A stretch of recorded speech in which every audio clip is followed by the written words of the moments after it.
Selamat berjumpa kembali di Arketipum 18.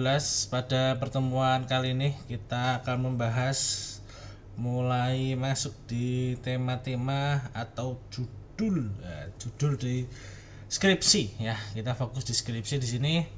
Nanti kita akan bahas terus-menerus dari judul-judul dulu, baik itu di penelitian tindakan kelas maupun di penelitian kualitatif di sana, atau yang masuk di pengembangan. Nanti kan kita kupas satu persatu, dan silahkan untuk mengaktifkan komentarnya sesuai dengan kebutuhan dari Anda di sini ketika menyimak. Nanti akan kita bahas sesuai dengan masukan-masukannya. Yang pertama, kita fokus di penelitian tindakan kelas. Ada 5 judul skripsi di sini yang saya tuliskan untuk kita bahas satu persatu ya. Ini tentu bagi pemula, untuk yang memahami mengenai judul skripsi sangat penting ya, sehingga setiap kata yang ada di sana tentu sudah bisa dimaknai. Ya, yang pertama, ini adalah judul penelitian tindakan kelas atau P3. Nomor 1, peningkatan keterampilan menulis narasi berbantuan media audiovisual pada siswa kelas 4 di sekolah dasar. Pada judul yang pertama di sini difokuskan pada keterampilan menulis narasi. Lalu pertanyaannya, apakah menulis narasi di sini sudah spesifik ya? Karena judul di sana harus spesifik perkataannya sehingga tidak bermakna ambigu, dan ketika Anda ujian skripsi juga sudah bisa dipertahankan judul ini, jadi sudah benar nanti ya. Namun ketika kita memahami materi bahasa secara mendalam, sebenarnya ketika ada menulis skripsi di sini, ini bisa ada di dalam judul atau nanti ada di dalam rumusan masalah ya. Kalau sudah masuk ke dalam narasi, posisinya di sana penelitian ini sebenarnya fokusnya pada narasi sugestif atau ekspositoris di sana. Nah, jika di sini tidak dituliskan, maka Anda menuliskan di rumusan masalah apakah sugestif atau ekspositoris. Apa bedanya keduanya? Nah, ini ada yang sudah berbasisnya pengalaman, ada yang berbasisnya di sana adalah informasi baru atau yang belum diketahui oleh siswa. Itu namanya sugestif. Yang sudah diketahui di sana namanya ekspositoris. Kemudian media audiovisual. Ini di judul yang pertama di sini dikatakan bahwa media audiovisual ini untuk membantu peningkatan keterampilan menulis narasi. Artinya di penelitian tindakan kelas ini setiap jenjangnya, mulai dari pra penelitian, keadaan awalnya bagaimana siswa ketika belum diberikan ya media audiovisual di dalam pembelajarannya, kemudian setelah pemberian pertama hasilnya seperti apa, kemudian dievaluasi, kemudian dilakukan lagi pembelajaran yang kedua menggunakan media audiovisual, kemudian dievaluasi lagi apakah terjadi peningkatan, dideskripsikan kemudian. Nah, itu gambaran dari proses penelitian di penelitian yang pertama mengenai peningkatan keterampilan menulis narasi berbantuannya media audiovisual. Lalu kalau kita bicara apakah setiap pembelajaran di sana audiovisualnya berbeda? Iya, berbeda. Lalu apa bedanya? Ini ketika Anda sudah melakukan penelitian yang pertama di sana, ketika menerapkan media audiovisual, maka pada pra seperti tadi saya katakan di sana tentu saja belum digunakan media audiovisual.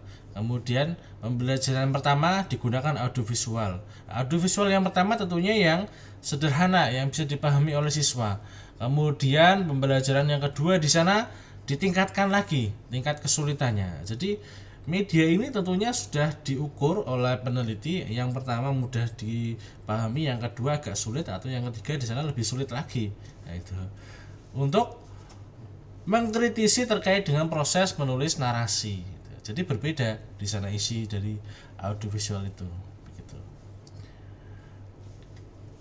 Lalu penelitian yang kedua, di sini fokus pada peningkatan keterampilan membaca kritis ya. Ingat ya, di sini berarti fokusnya pada keterampilan membaca kritis. Ketika di sini teman-teman mahasiswa itu sudah fokus pada materinya, yang pertama tadi ada menulis narasi, yang kedua ada membaca kritis. Mohon dicari ini teori yang benar-benar kuat, posisi membaca kritisnya, menulis narasi yang di penelitian pertama ini difokuskan pada bagian apa itu. Langkah-langkah pembelajarannya bagaimana. Kemudian di sana juga disesuaikan. Nah, ketika sudah ada langkah-langkah pembelajaran menulisnya, apakah di sana ada tekniknya? Nah, teknik membaca kritisnya, teknik menulis narasinya.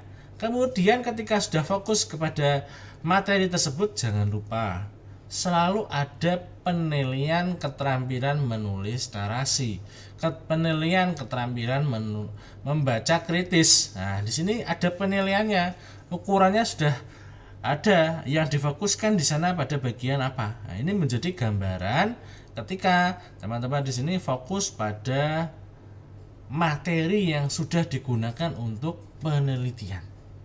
Ingat ya, tadi kita gambarkan yang pertama ada teori membaca kritis atau menulis narasi, kemudian di sana ada langkah-langkah pembelajarannya bagaimana, kemudian teknik menulis, teknik membacanya ada atau tidak.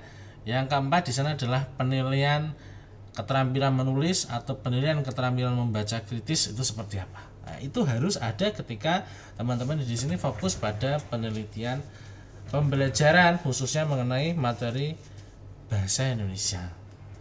Berbantuan cergam ya atau cerita bergambar. Ini sama ketika ada di nomor 1 tadi yang pra penelitian berarti belum ada tindakan proses pengamatannya bagaimana hasilnya. Kemudian untuk yang kedua di sini pertemuan kedua sudah masuk di penggunaan media cerita bergambar itu sendiri. Ini bedanya antara cerita bergambar pada penelitian 1 dan 2 di sana sama tadi.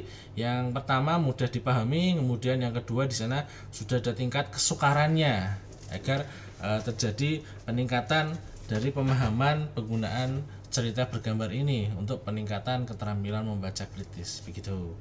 Nah, ini jadi mudah ya untuk memahaminya. Nanti kita diskusikan, jika ada pertanyaan silakan dituliskan di kolom komentar.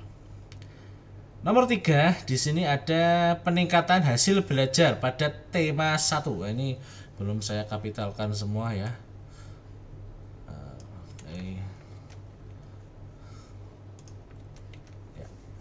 Peningkatan hasil belajar. Ketika sudah mengacu ke hasil belajar, di sini fokus penelitiannya pada bagian apa? Itu. Karena ketika sudah mengacu ke hasil belajar, di sana sudah masuk di taksonomi Bloom bahwa hasil belajar di sana ada 3 ranah. Yang pertama afektif, kemudian ada psikomotorik dan ada kognitif. Afektif di sana ke sikapnya, psikomotorik ke keterampilannya, dan kognitif ke pengetahuannya siswa ketika belajar. Di sana juga sudah ada indikator-indikator yang harus dianalisis gitu. Nah, ini nomor 3 fokusnya kemana? Fokusnya kemana sama di dalam penelitian nomor 1. Nomor 1 tadi materinya ya. Materinya ini kan kita diskusikan tadi bahwa yang pertama ini masuk ke sugestif atau ekspositoris gitu. Kalau yang ini juga sama sebenarnya, apakah ke afektif, apakah ke psikomotorik, apakah ke kognitif. Nah, itu. Ini ada di mana jawabannya? Ada di rumusan masalah begitu. Yang menentukan adalah rumusan masalahnya. Pada tema 1 berbantuan media permainan tradisional. Oke, sama ya. Media tradisionalnya yang pertama berarti memang belum digunakan, baru kita melakukan proses pengamatan. Kemudian ada pertemuan berikutnya menggunakan permainan tradisional, pertemuan selanjutnya menggunakan permainan tradisional. Apakah sama atau beda? Bisa beda di sana. Kalau sama di sana ada tingkat kesukaran yang berbeda begitu. Ya, sudah mulai dipahami ya di sini terkait dengan alur dari penelitian PTK. Kemudian yang keempat di sini kita masuk di peningkatan motivasi belajar. Ini saya baik dulu nih.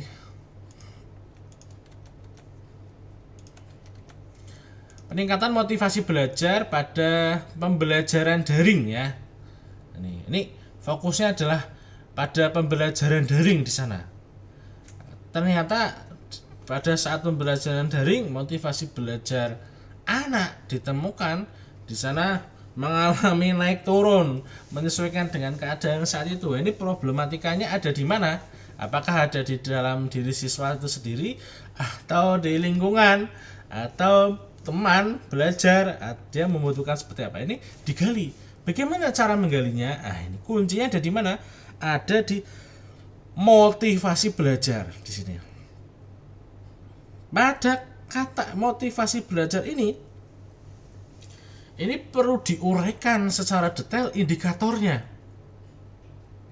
Apa saja yang ada di dalam motivasi belajar itu indikatornya, silakan Anda cari teorinya, kemudian Anda jabarkan satu persatu dari indikator itu. Bagaimana Anda akan menggali informasi lebih mendalam. Nah, ini juga yang digunakan ketika sudah masuk ke dalam penelitian tindakan kelas ini.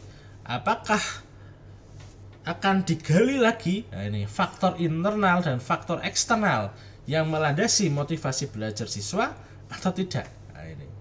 Ini karena keadaan di setiap siswa di sana berbeda-beda. Tapi fokusnya di sini adalah pada peningkatan motivasi belajarnya ya, bukan pada studi kasusnya nanti akan seperti apa. Ini nanti akan dicari oleh peneliti begitu. Ini tidak menggunakan media pembelajaran memang, tapi di sini memang fokusnya pada motivasi belajarnya itu. Ini digali melalui langkah-langkah seperti tadi, ada faktor internal, ada faktor eksternal, ada motivasi belajar. Nah, di sana akan dicari terus-menerus. Namun di sini ketika sudah melakukan peningkatan motivasi, tentunya di sana ada berbagai macam yang ada di sini adalah macam media itu atau model itu. Silakan dijabarkan semakin detail lagi nanti di dalam rumusan masalah sasarannya ini pada bagian apa. Ini akan menarik lagi di sini. Nomor 5 di sini peningkatan keterampilan berbicara ya, melalui model bermain drama berbantuan audio visual bagi siswa di sekolah menengah atas. Ini fokusnya adalah keterampilan berbicaranya. Di sana sudah menggunakan model bermain drama. Dugaannya di sini di penelitian yang kelima bahwa proses pembelajaran sebelumnya itu belum menggunakan model bermain drama, tapi di sana menggunakan metode berbeda mungkin ya. Namun belum ada peningkatan terkait dengan keterampilan berbicara. Kemudian di dalam penelitian ini menggunakan model bermain drama, berbantuannya media audiovisual. Tentu saja di sini sudah menjadi landasan bahwa yang pertama belum ada modelnya, yang kedua sudah ada modelnya di sana. Ada prasiklus, kemudian siklus 1 dan siklus 2 sudah menggunakan model. Efeknya apa terhadap keterampilan berbicara? Ini sama, nanti yang dicari adalah teorinya keterampilan berbicaranya, kemudian langkah keterampilan berbicara ini pembelajarannya seperti apa, tekniknya bagaimana langkah bermain drama menggunakan model ini, sintak modelnya bagaimana akan Anda cari. Kemudian ini berbantuan audiovisualnya juga tadi sama, yang prasiklus di sana belum menggunakan media audiovisual, kemudian yang siklus 1 siklus 2 sudah menggunakan audiovisual dan model bermain drama itu sendiri. Itu kuncinya ada di sana. Semoga bisa dipahami ya. Kalau ada pertanyaan silahkan tuliskan di kolom komentar, nanti akan kita bahas lagi dan kita nanti akan masuk di judul skripsi selanjutnya agar ada berbagai macam variasi pembahasan terkait dengan judul-judul yang ada di dalam skripsi. Lalu akan kita masuk di bab 1, bab 2, bab 3, bab 4 dan bab terakhir nanti bab 5 setelah daftar pustaka. Oke, pelan-pelan di sini kita memahaminya. Itu dari saya, semoga bisa bermanfaat. Sampai berjumpa lagi di Arketipum 18 selanjutnya. Salam budaya.